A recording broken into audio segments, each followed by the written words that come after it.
ketika berbicara tentang moderat, pertengahan di antara dua hal yang ekstrim, yang kurang baik, itu banyak sekali ayat-ayatnya di dalam Al-Quran. Salah satu contohnya adalah ketika Allah Subhanahu wa Ta'ala berfirman tentang apa? Kebiasaan berinfak. Infak di jalan Allah itu adalah perbuatan yang moderat. Di antara apa? Di antara orang yang terlalu boros dengan orang yang kikir. Maka di dalam surat Al-Furqan Allah Subhanahu wa Ta'ala berfirman, walladzina idza anfaqu lam yusrifu wa lam yuqtiru wa kana baina dzalika qawama. Orang-orang yang berinfak itu adalah orang-orang yang memiliki perilaku sikap yang moderat. Sebab itu Bapak Ibu rahmati Allah, sikap moderat ini yang harus menjadi perilaku kehidupan kita sebagai muslim. Dan umat Islam digariskan oleh Allah sebagai umat yang pertengahan, umat yang moderat. Silakan dibuka surat Al-Baqarah ayat 143. A'udzubillahi minasyaitonirrajim. Wa kadzalika ja'alnakum ummatan wasata litakunu syuhada 'alan nas wa yakunar rasulu 'alaikum syahida. Dengan demikian kami jadikan kamu umat Rasulullah Muhammad SAW itu adalah ummatan wasata, umat yang adil. Itu makna wasatan. Maka ketika Bani Israel, umat Yahudi dan Nasrani, katakan sebagai apa? Kaum yang dimurkai oleh Allah dan yang tersesat, maka umat ini diperintahkan oleh Allah untuk apa? Meniti jalan yang tegak lurus, tidak ekstrem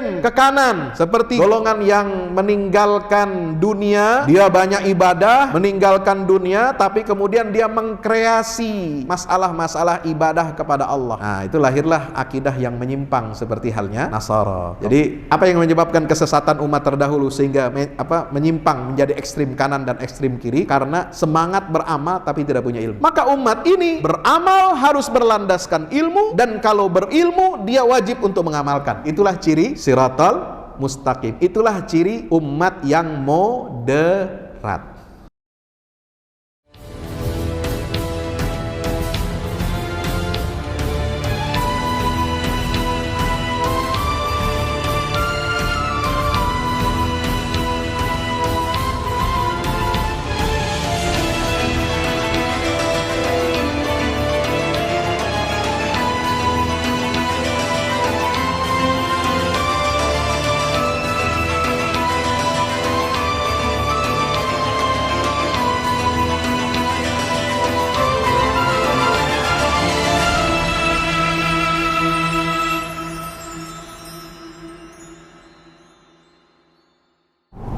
Bismillahirrahmanirrahim. Assalamualaikum warahmatullahi wabarakatuh.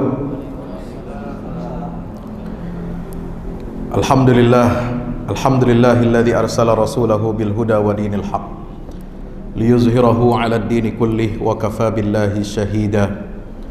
Asyhadu an la ilaha illallah wahdahu la syarikalah wa asyhadu anna Muhammadan 'abdullahi wa rasuluh la nabiyya wa la rasula ba'dah. Allahumma salli wa sallim wa barik wa karrim ala hadha an-nabiyyil ummiyil karim wa ala alihi wa ashabihi wa man tabi'ahum bi ihsanin ila yaumiddin, amma ba'du. Hadirin hadirat jamaah kaum muslimin dan muslimat jamaah Masjid Agung Al-Azhar yang insyaallah mudah-mudahan kita semua dirahmati Allah Subhanahu wa taala. Amin ya rabbal alamin. Alhamdulillah, bersyukur kepada Allah kita dapat melaksanakan ibadah salat maghrib berjamaah pada kesempatan hari ini. Marilah kita senantiasa bersalawat salam kepada baginda kita Rasulullah Muhammad sallallahu alaihi wasallam beserta seluruh keluarga, para sahabatnya. Mudah-mudahan tercurah limpahkan untuk kita semua pengikutnya hingga yaumil qiyamah. Amin ya rabbal alamin. Tema kajian kita malam hari ini adalah moderasi beragama. Berarti ada dua frase, ada dua kata di dalam tema ini, yaitu moderasi dan yang kedua adalah beragama. Bicara tentang moderasi, dari situ ada beberapa kata turunannya. Moderator itu yang menengahi, ya, kalau ada pembawa acara, pembawa diskusi, ya, yang mengatur jalannya acara, lalu lintas acara, itu moderator. Ada orang berkonflik namanya mediator, ya, yang menjembatani. Ya. Kemudian ada juga istilah bukan hanya moderator atau mediator, tapi juga moderat. Moderat itu artinya apa? Tengah-tengah, ya, tidak ekstrim, baik ke kiri maupun ke kanan.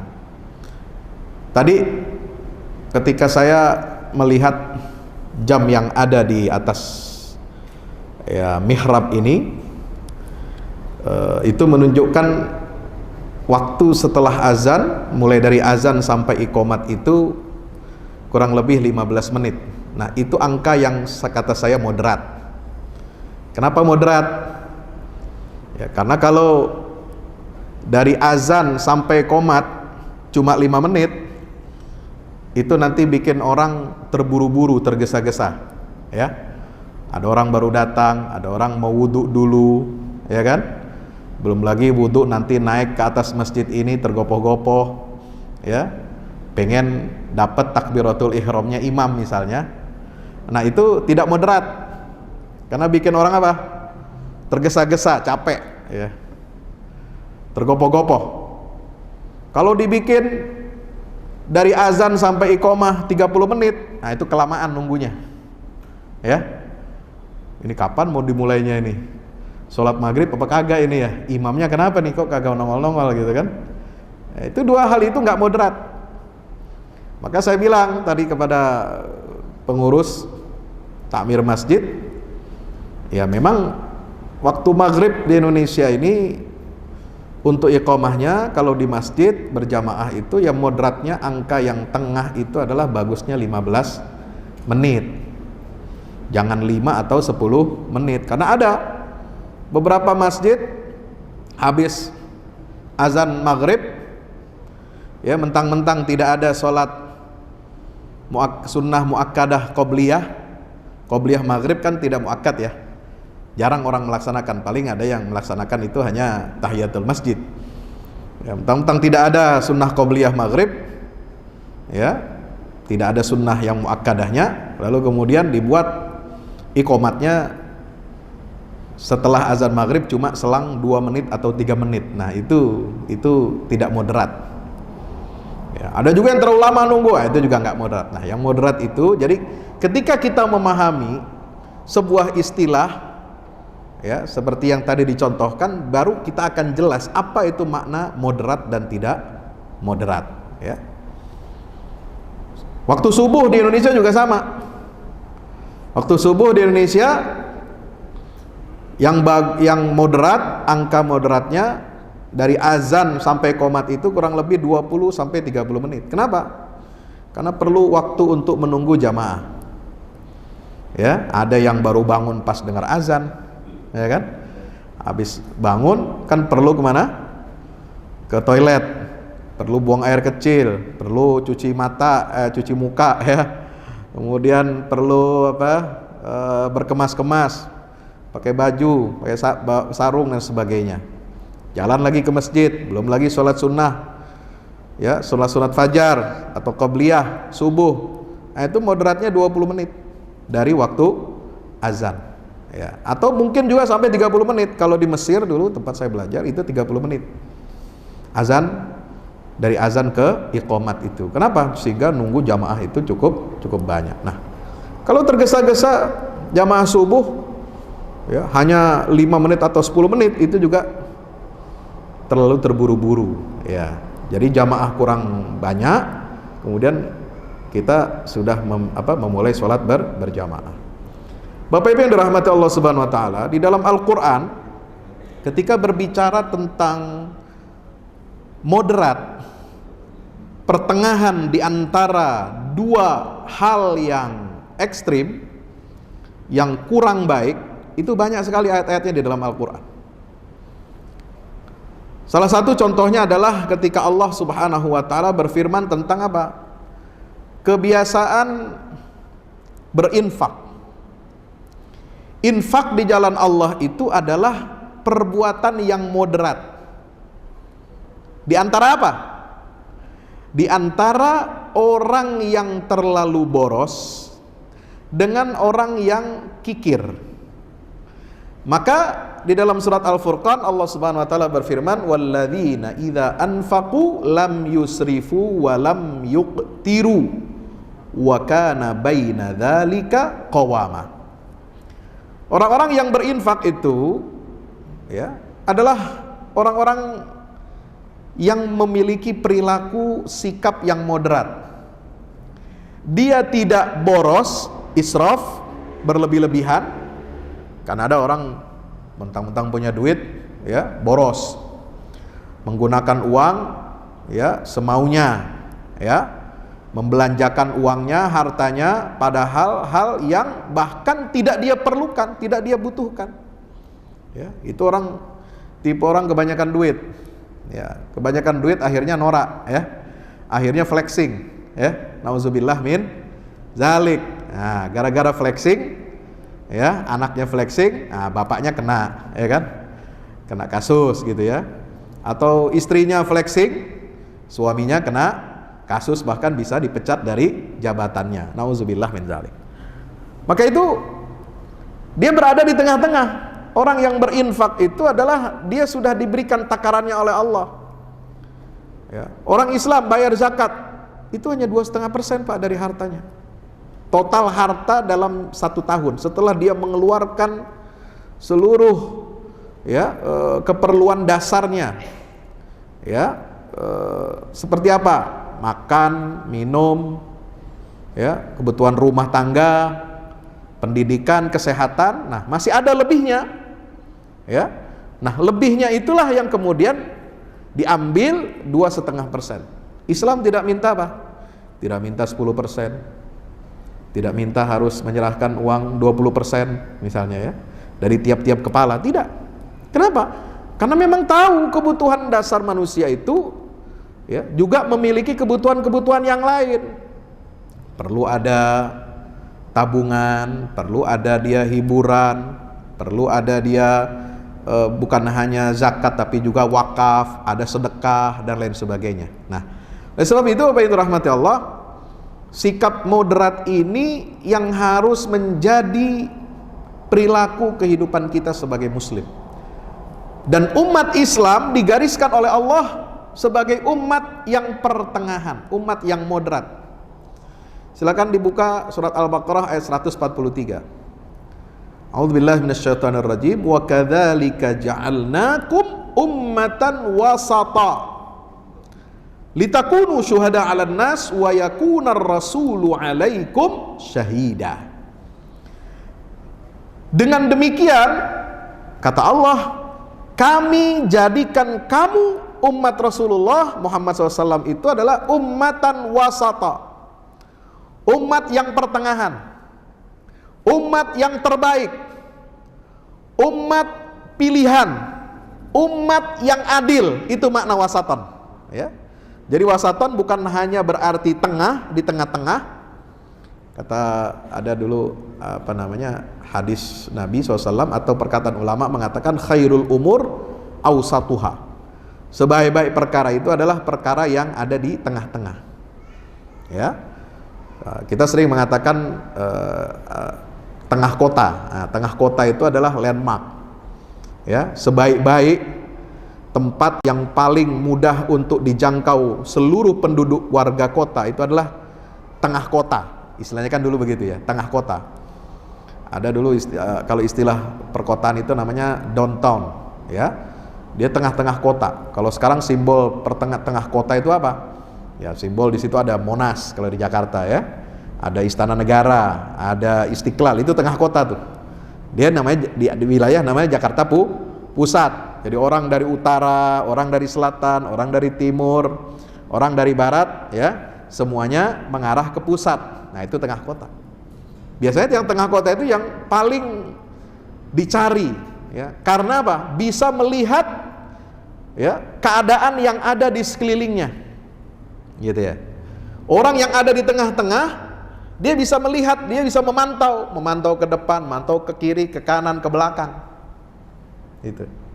Makanya kenapa agama Islam itu, risalah Islam ini diwahyukan oleh Allah kepada nabi, seorang nabi yaitu Muhammad SAW, nabi akhir zaman yang lahir di Makkah. Makkah itu kalau ditarik dari sudut dunia, dataran permukaan bumi, dia berada di tengah-tengah pusat bumi itu, ya, tengah-tengah dari arah utara, dari selatan, dari timur, dan dari barat. Ya, itu rahasia kenapa? Ya, ketika menafsirkan ayat ini, ada ulama ahli tafsir kontemporer yang menyatakan salah satu ciri umat Nabi Muhammad adalah umat pertengahan, ummatan wasatan, dan Nabi Muhammad itu disebut apa? Litakunu syuhada 'alan nas wa yakuna rasulu 'alaikum syahida. Itu salah satu bentuk mukjizat ayat ini adalah diutusnya Nabi SAW mendapatkan risalah, dan risalah itu pertama kali diwahyukan kepada beliau, Iqra bismi rabbikal ladzi khalaq. Itu turunnya di mana? Di kota Makkah. Makkah itu adalah ummul qura, induknya seluruh negeri. Dia adalah pusat tengah-tengah peradaban yang ada di atas muka bumi ini. Nah itu. Makanya ya, ketika Allah menyatakan demikian, wa kadzalika ja'alnakum ummatan wasatan, ini adalah keistimewaan yang dimiliki oleh umat Nabi Muhammad SAW yang tidak ada pada umat nabi-nabi yang lainnya. Ya. Dan kalau kita lihat ayat 443 suratul Baqarah itu, ya, itu ada di tengah-tengah pembicaraan ayat-ayat yang berbicara tentang pemindahan arah kiblat. Ya, pemindahan arah kiblat dari mana? Dari Masjidil Aqsa, Baitul Maqdis di Palestina, ke Makkah, ke Baitullah, ke Ka'bah. Itu. Sebab sebelum Nabi SAW hijrah dari Makkah ke Madinah, beliau mendapatkan perintah salat 5 waktu dalam peristiwa apa? Isra Mi'raj. Salatnya Nabi SAW itu kemana? Bersama para sahabatnya itu menghadapnya, kiblatnya ke Baitul Maqdis, ke Masjidil Aqsa. Nah, kemudian setelah Nabi hijrah, ya, kurang lebih 1 tahun 6 bulan, artinya 18 bulan. Selama Nabi di Madinah 18 bulan pertama itu masih menghadap ke Baitul Maqdis atau Masjidil Aqsa. Kemudian Allah perintahkan ya Nabi untuk mengalihkan arah kiblatnya ke Ka'bah, ke Masjidil Haram. Apa ayatnya? Qad nara taqalluba wajhika fis sama' falanwalliyannaka qiblatan tardaha fawalli wajhaka syatral Masjidil Haram. Nabi memohon kepada Allah. Beliau selalu menengadahkan wajahnya melihat ke arah langit, memohon kepada Allah, berdoa. Agar apa? Agar arah kiblat ini dipindahkan dari Masjidil Aqsa ke Baitullah, Ka'bah. Ya. Agar kembali kiblat itu kepada asalnya, yaitu rumah yang dibangun oleh Nabi Ibrahim beserta Ismail. Lalu kemudian dikabulkan oleh Allah. Fawalli wajhaka syatral Masjidil Haram, maka alihkanlah ya wajahmu ketika menghadap sholat itu ke kiblat itu ke arah mana? Masjidil Haram. Nah, Bapak Ibu dirahmati Allah. Artinya apa? Pemindahan arah kiblat itu menunjukkan ini ciri umat moderat yang ada pada diri umatnya Nabi kita Muhammad sallallahu alaihi wasallam. Ya, dipindahkan oleh Allah. Kenapa?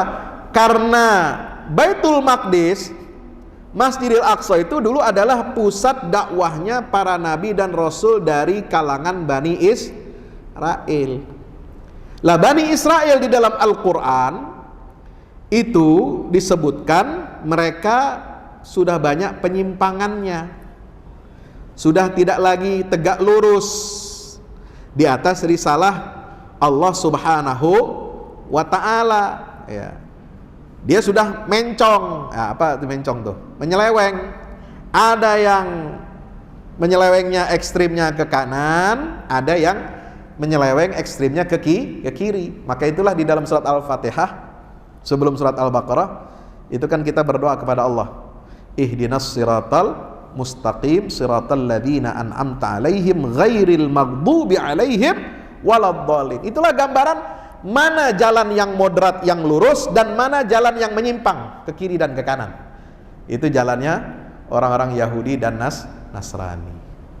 Maka ketika Bani Israel, umat Yahudi dan Nasrani, dikatakan sebagai apa? Kaum yang dikutuk oleh Allah, dimurkai oleh Allah, dan yang tersesat, maka umat ini diperintahkan oleh Allah untuk apa? Meniti jalan yang tegak lurus, siratal mustaqim, tidak ekstrim ke kanan seperti golongan apa?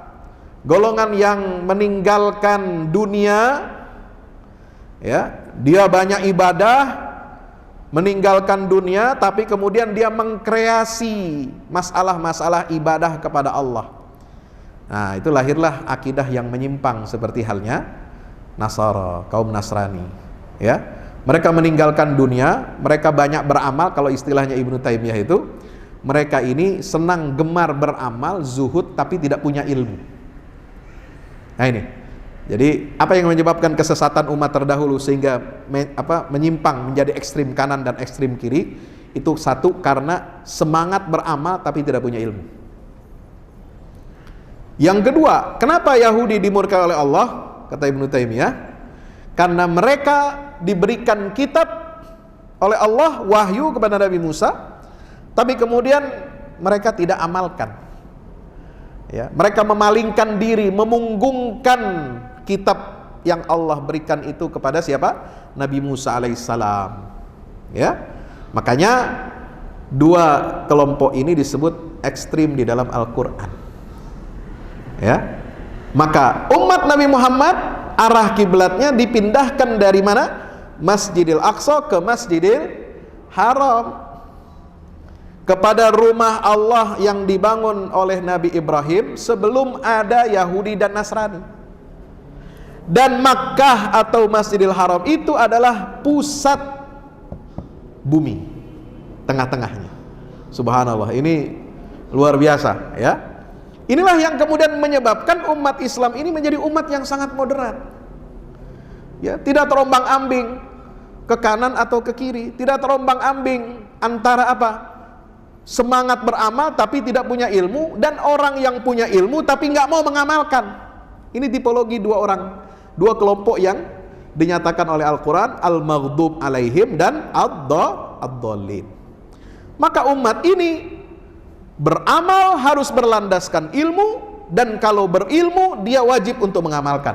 Itulah ciri siratal mustaqim, itulah ciri umat yang moderat. Kalau kita semangat beramal tapi nggak punya ilmu, itu nggak moderat namanya. Ya, setuju?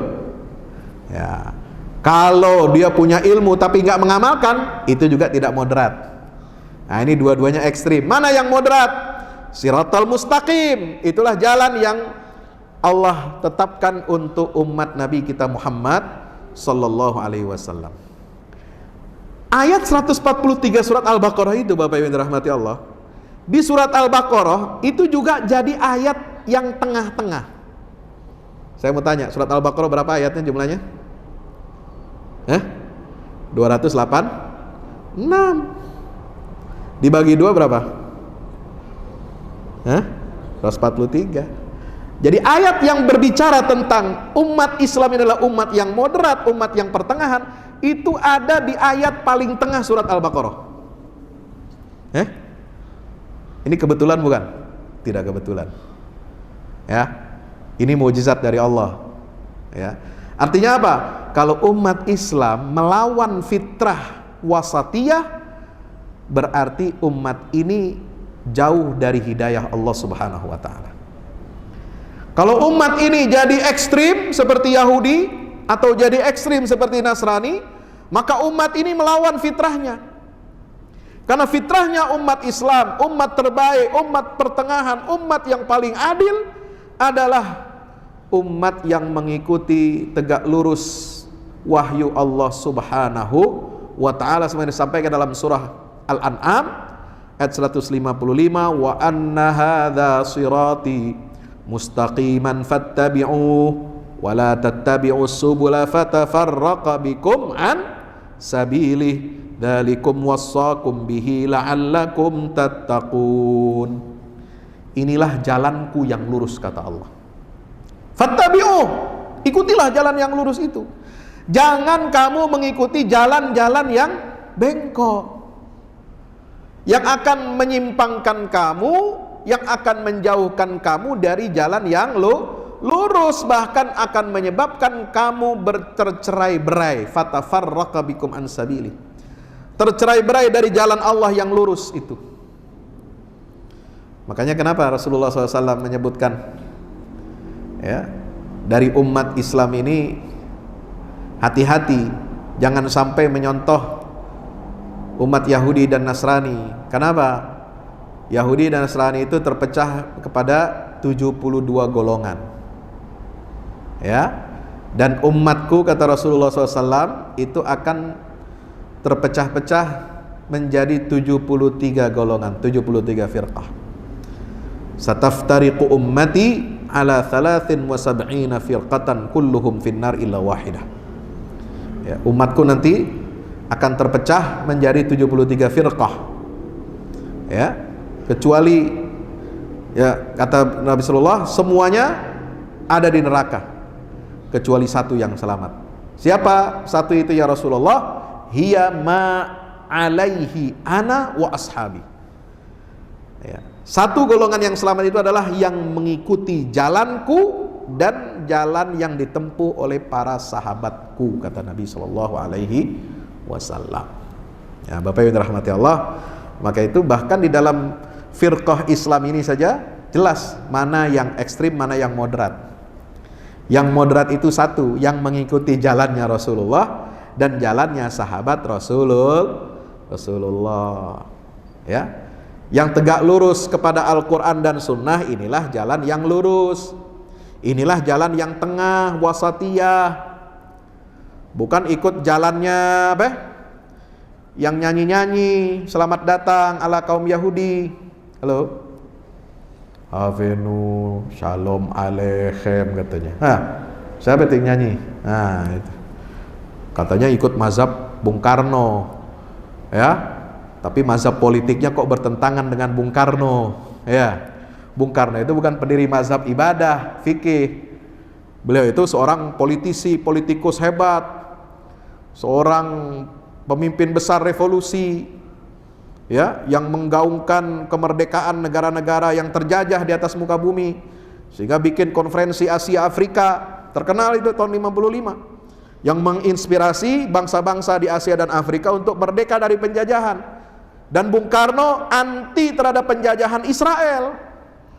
Lah kok ini yang ngaku-ngaku ngikut mazhab Bung Karno, ya, dia malah, ya, cari muka kepada Israel. Ya, dia bikin bid'ah di dalam masjid, ucapkan salam ala Yahudi, nauzubillah min dzalik. Ya. Nah, atau misalnya apa? Bikin aliran dalam syariat, ya, sholat berjamaah, safnya ada perempuan di tengah-tengah. Nah, itu nggak moderat, itu namanya, itu menyimpang, ya. Karena Nabi SAW sudah mencontohkan mana dalam beribadah itu, apalagi sholat, ibadah mahdoh, itu harus merujuk kepada Quran dan Sunnah. Kalau Quran memberikan panduan, ya, secara umum, aqimus sholah, dirikanlah sholat, bagaimana tata cara pelaksanaannya, itu urusannya Rasulullah. Diberikan kewenangan oleh Allah untuk menjelaskan. Shollu kama ra'aitumuni usolli. Sholatlah kamu sebagaimana aku sholat. Nah, kalau kita ingin tahu bagaimana Rasulullah sholat, ya kita harus belajar sunnahnya Nabi. Mulai dari apa? Syarat sahnya sholat kan harus berwudu, bersuci dari hadas kecil, dari hadas besar. Ya, kalau kita ada hadas kecil nggak boleh main langsung sholat aja. Apalagi hadas besar. Pakaian kita, tempat sujud kita itu harus bersih dari najis. Baru sah sholat kita.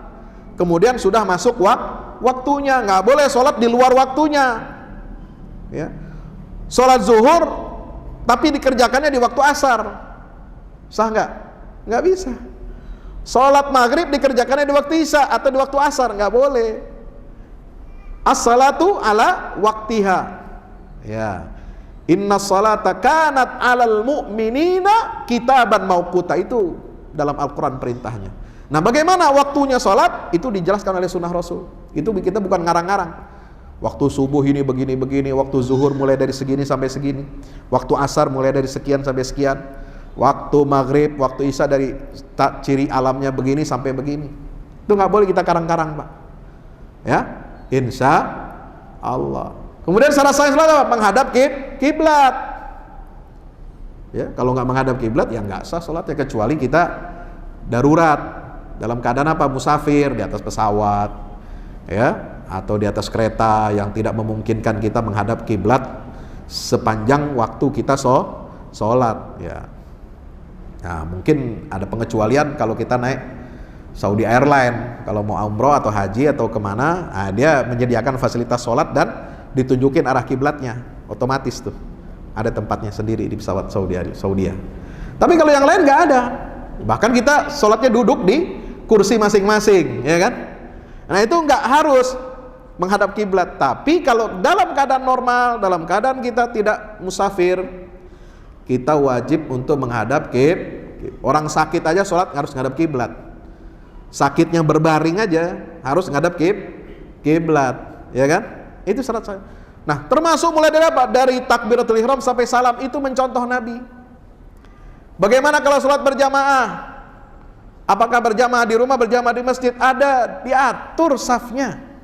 Oleh siapa? Baginda Rasulullah. Itulah agama yang moderat. Jangan kita bikin syariat baru, Pak. Supaya dianggap apa? Modern, dianggap progresif, dianggap apa? Hebat gitu ya. Lalu bikin bid'ah dalam ibadah. Perempuan boleh jadi imam sholat. Ya, perempuan jadi khatib Jumat, itu ngaco. Ya, saf sholatnya bercampur laki dengan perempuan, bahkan di belakang perempuan ada saf jamaah laki-laki. Nah, itu kalau safnya begitu, nanti jamaah laki-laki di depannya perempuan, dia kagak fokus sholatnya itu. Ya, ngeliatin bokong perempuan, ya kan? La haula wala quwata illa billah. Laki-laki sholat safnya di samping perempuan, ada perempuan di sampingnya, masya Allah, udah kagak fokus lagi itu. Ya. Jadi jangan kita buat baru-baru dalam agama ini. Berinovasi dalam teknologi, dalam urusan keduniaan, wajib, harus berinovasi. Ya, bikin jam tangan, bikin laptop, bikin pesawat, bikin mobil listrik dan lain sebagainya. Itu inovasi, boleh dalam urusan dunia, bahkan harus. Ya. Tapi kalau berinovasi dalam urusan akidah dan ibadah, pokok-pokok agama, nggak boleh. Sampai kiamat, pokok akidah dan ibadah itu tidak boleh kita ubah-ubah, tidak boleh di otak-atik, ya. Nah, inilah agama yang moderat, Pak. Bapak Ibu rahmat Allah Subhanahu wa taala. Maka itulah kita harus pandai-pandai menjaga diri. Ya, kembalikan moderasi beragama itu kepada relnya Al-Qur'an dan sunnah Nabi kita Muhammad sallallahu alaihi wasallam. Benar, Al-Qur'an mengatakan adalah sunnatullah, berbeda dalam keragaman suku, bangsa, agama itu berbeda-beda. Ada ayatnya. Ya ayuhan nasu inna khalaqnakum min dzakari wa untha wa ja'alnakum syu'uban wa qabaila lita'arafu. Suku-suku, bangsa-bangsa itu berbeda-beda, bermacam-macam. Ini keberagaman, keragaman. Inilah ciri Islam yang moderat wasatiyah. Mengakui apa lagi? Mengakui keragaman dalam warna kulit, warna bahasa. Ada di surah Al-Quran. Ikhtilafu alsinatikum wa alwanikum. Ya, ada keragaman itu dan kita akui. Ya. Dalam berdakwah kita nggak boleh memaksa orang lain di luar Islam harus masuk Islam. Nggak ada. La ikraha fiddin, qad tabayyana ar-rusdu minal ghai. Tidak ada paksaan dalam beragama. Bahkan tegas di dalam surat Yunus ayat 99 Allah Ta'ala berfirman, walau syaa rabbuka la amana man fil ardi kulluhum jami'a. Seandainya Tuhanmu menghendaki, maka niscaya semua orang yang ada di bumi ini pasti beriman. Ya. La amana man fil ardi kulluhum jami'a. Tapi kan walau, seandainya. Dan kalau mengatakan seandainya, itu dalam Al-Quran biasanya dipahami sebaliknya. Allah memang tidak menghendaki adanya keseragaman fitrah, keseragaman dipaksa orang dalam beragama mengikuti satu agama. Betul, sebelum manusia lahir ke bumi ini, ke dunia ini, fitrahnya adalah bertauhid kepada Allah. Baca surat Al-A'raf ayat 172. Tapi setelah dia lahir, dia diberikan bekal apa? Iradah, tanggung jawab untuk memilih. Kamu mau milih apa? Fitrahmu ada, tinggal kamu jaga. Setelah itu kamu harus tanggung jawab. Mau pilih Islam, mau pilih di luar Islam, kalian harus bertanggung jawab. Nah, itu berlaku apa? Prinsip pertanggungjawaban amal perbuatan dan pilihannya. Ya. Maka itu Al-Quran mengatakan, afa anta tukrihun nasa hatta yakunu mu'minin. Apakah kamu wahai Muhammad akan memaksa seluruh manusia di atas muka bumi ini untuk mereka menjadi orang beriman kepada Allah, mengesahkan Allah? Nggak bisa. Ya. Kenapa? Karena Allah menciptakan ini semua untuk menjadi ujian. Ya, makanya disebutkan di dalam surat Al-Baqarah juga kalau tidak salah itu ya. Ya, ada kata-kata fastabiqul khairat. Bukan, surat Al-Maidah. Ya, walikullin ja'alna minkum syir'atan wa minhaja. Ya, setiap kaum kami telah jadikan untuk mereka syariat tertentu buat mereka dan minhajan, jalan hidup. Ya. Likullin ja'alna minkum syir'atan wa minhaja walau sya'allahu la ja'alakum ummatan wahidah. Ya, sekiranya Allah berkehendak maka dia akan menjadikan kalian ini umat yang satu. Tapi apa? Di situ Allah mengatakan fastabiqul khairat. Kenapa ada perbedaan? Supaya kita berlomba-lomba untuk mencari kebenaran, berlomba-lomba untuk meraih kebaikan, insya Allah. Hadirin yang dimuliakan Allah Subhanahu Wa Taala, maka itulah kita harus hidup ini seimbang. Ya, prinsip keseimbangan dalam Al-Quran itu banyak. Ya, jadi agama kita harus lurus, hidup kita ini harus seimbang dunia dan akhirat. Seperti dalam surat Al-Qasas ayat 77, wa bataghi fima ataakallahu daral akhirah wa la tansa nasibaka minad dunya. Ingat bagian kita dalam dunia dan ingat bagian kita untuk urusan akhirat. Ini keseimbangan.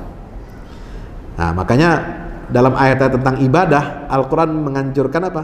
Mengingatkan kita untuk seimbang urusan akhirat dan dunia. Contoh ayat tentang sholat Jumat. Ya, setelah selesai sholat Jumat dilaksanakan, Allah perintahkan apa? Fantashiru fil ard. Fa idza qudiyatis shalah fantashiru fil ard. Apa?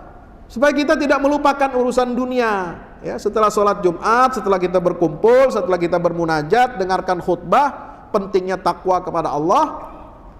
Ya, kita lanjutkan dengan apa? Menebar di atas muka bumi ini untuk apa? Fantashiru fil ardi wabtaghu min fadlillah, mencari rezeki karunia dari Allah Subhanahu wa taala. Bapak Ibu yang dirahmati Allah, maka selain itu juga hubungan hablum minallah hablum minan nas kita harus seimbang. Ini moderat dalam beragama.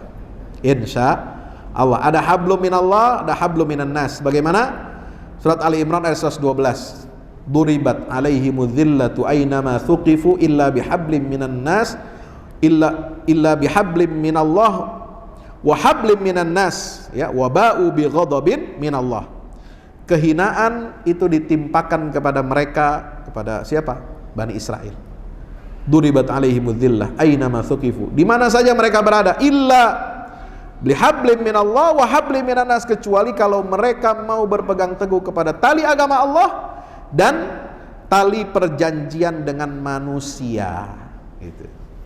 Nah ini, jadi kita harus seimbang, jangan sampai berat sebelah. Ya, agama sebagai sokoguru dalam peradaban Islam dengan hubungan kita secara horizontal dengan sesama manusia ini juga harus seimbang. Makanya Islam itu mengajarkan apa? Kita untuk toleransi. Toleransi itu maksudnya bagaimana? Kita berpegang teguh kepada keyakinan kita, Islam itu yang paling benar, tetapi di sisi lain kita menghargai orang di luar Islam untuk memeluk dan meyakini agamanya masing-masing. Dan kita umat Islam tidak ngerecokin ibadah mereka, ya, membiarkan adanya pluralitas keberagaman. Ya, nggak boleh orang Islam, pemimpin Islam memaksa penduduknya semua harus masuk Islam. Tidak boleh merobohkan rumah-rumah ibadah selain yang dimiliki oleh umat Islam. Makanya Islam ini datang membawa rahmatan lil alamin. Itu prinsip toleransi ya. Toleransi itu kita punya keyakinan, kita pegang teguh, tapi kita menghargai, ya, bukan mengakui ya. Kalau mengakui kebenaran agama di luar Islam itu jatuhnya hati-hati, bahaya. Ya, jatuhnya bisa murtad. Kalau mengakui kebenaran agama lain. Ya, sebab tidak bisa seorang muslim meyakini kebenaran agamanya tetapi juga mengakui kebenaran agama di luar Islam. Itu namanya nano-nano, orang gak punya prinsip, kata Buya Hamka. Ya, lebih baik orang kayak gitu mati aja. Kenapa? Gak punya akidah. Akidah itu cuma satu, ente harus pegang. Jangan semuanya mau diakui kebenarannya, itu gak benar.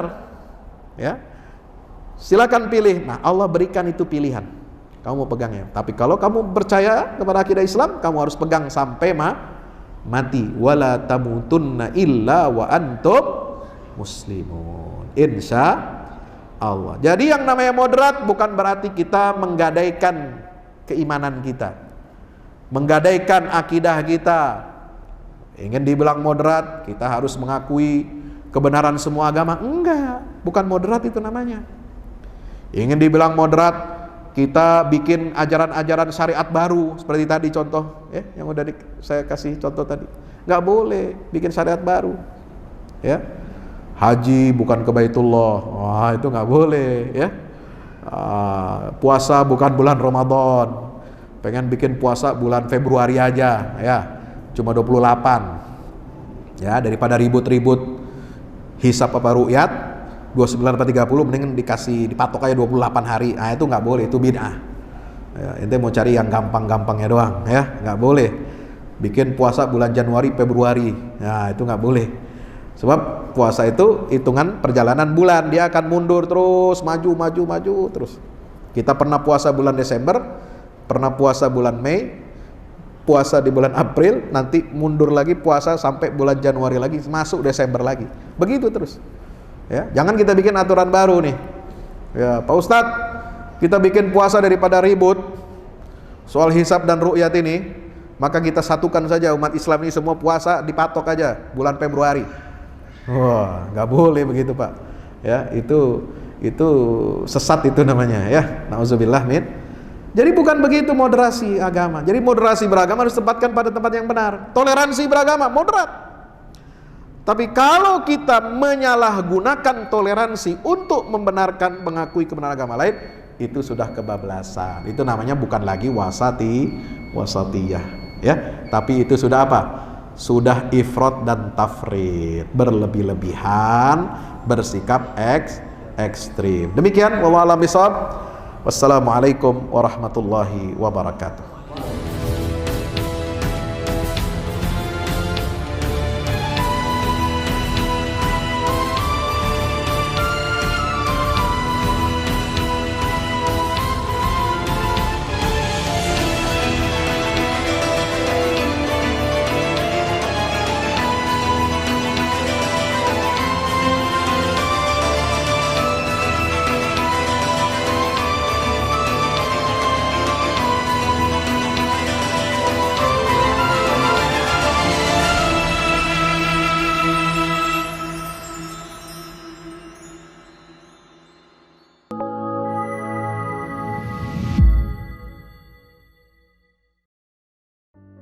Assalamualaikum warahmatullahi wabarakatuh. Di zaman dan era global yang semakin menuntut kita untuk terus bergerak, ada kebutuhan yang senantiasa harus kita penuhi dalam kehidupan kita. Zaman di mana segala kebutuhan terasa sangat mendesak. Salah satunya adalah kebutuhan sarana dakwah Al-Quran sebagai pusat peradaban. Al-Fahmu Institute hadir demi menjawab kebutuhan akan sarana dakwah Al-Quran di era masa kini. Kami melihat latar belakang yang ada untuk menjawab tuntutan seperti kebutuhan sarana dakwah Al-Quran yang meningkat di ibu kota, kebutuhan akan pusat pembibitan hafiz Al-Quran, kebutuhan pusat pengkajian Al-Quran, kebutuhan akan pusat dakwah kreatif berbasis Al-Quran, kebutuhan sarana media perekat umat Islam, ibu kota dan Indonesia, juga kebutuhan akan adanya sarana pusat kaderisasi guru tahfiz dan mufasir di ibu kota. Yayasan Al-Fahmu International Indonesia sedang membangun gedung pusat dakwah Quran yang berlokasi di Jalan Pengukiran 3, Pekojan, Tambora, Jakarta Barat. Gedung pusat dakwah Quran ini insya Allah akan menjawab tantangan dan kebutuhan akan sarana dakwah Al-Quran yang ada, seperti yang digagas oleh Direktur Al-Fahmu Institute, Kiai Haji Fahmi Salim MA, yaitu tugas peradaban kita semua adalah untuk berperan dalam menerjemahkan cetak biru peradaban, yaitu Al-Quran, dalam dunia nyata. Kami mengajak jamaah semua untuk ikut dalam perdagangan yang tidak merugi ini, sebagaimana yang disampaikan dalam Al-Quran Surat Fatir ayat 29-30, yang artinya, sesungguhnya orang-orang yang selalu membaca kitab Allah dan mendirikan sholat dan menafkahkan sebahagian dari rezeki yang kami anugerahkan kepada mereka dengan diam-diam atau terang-terangan, mereka itu mengharapkan perniagaan yang tidak akan merugi, agar Allah menyempurnakan kepada mereka pahala mereka dan menambah kepada mereka dari karunia-Nya. Sesungguhnya Allah Maha Pengampun lagi Maha Mensyukuri. Gedung Pusat Dakwah Quran Al-Fahmu Institute terdiri dari 4 lantai, di mana di lantai 1 terdapat Masjid Quran Mulia, dan di setiap lantainya insya Allah diperuntukkan demi berlangsungnya tugas mulia dalam perjuangan dakwah Al-Quran.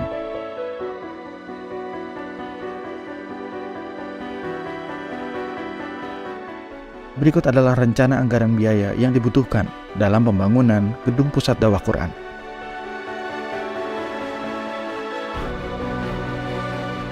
Dalam kesempatan yang mulia ini, kami mengajak jamaah semua untuk ikut dalam gerakan sedekah Lailatul Qadar di setiap malam ganjil di bulan Ramadan.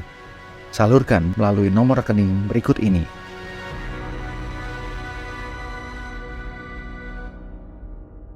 Al-Fahmu Institute, bahagiakan Indonesia dengan dakwah Quran.